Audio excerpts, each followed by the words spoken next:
அருமையான பிரதமர் நினைச்சால் இந்த ஆட்சியை கலைக்கலாம். கண்டிப்பா.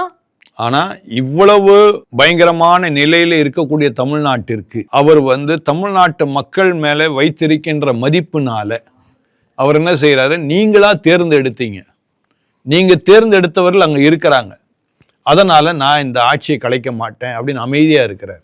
பனிஷ்மெண்டா மக்களுக்கு? நிச்சயமா பனிஷ்மெண்ட் தான். நீங்க தானே தேர்ந்தெடுத்தீங்க. அப்ப எல்லா விதமான காரியத்தை அவன் பண்ணுவான்.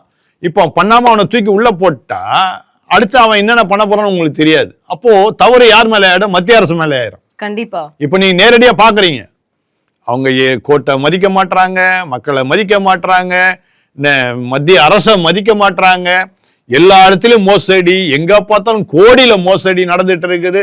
மக்கள் நேரடியா பார்த்துட்டு இருக்கிறாங்க. அதுக்குதான் அருமையாக உள்துறை அமைச்சகமும் பிரதமரும் மிக அழகாக நீங்களாம் வேடிக்கை பாருங்க என்ன நடக்குதுன்னு வேடிக்கை பார்த்துட்டு வரும் தேர்தலில் எங்களுக்கு நீங்க வாக்களிக்கணும், இப்படிப்பட்ட அரசாங்கம் நாங்க வைத்திருக்க மாட்டோம் என்று சுட்டி காட்டுவதற்காக தான் நம்மளை வைத்திருக்கிறோம்.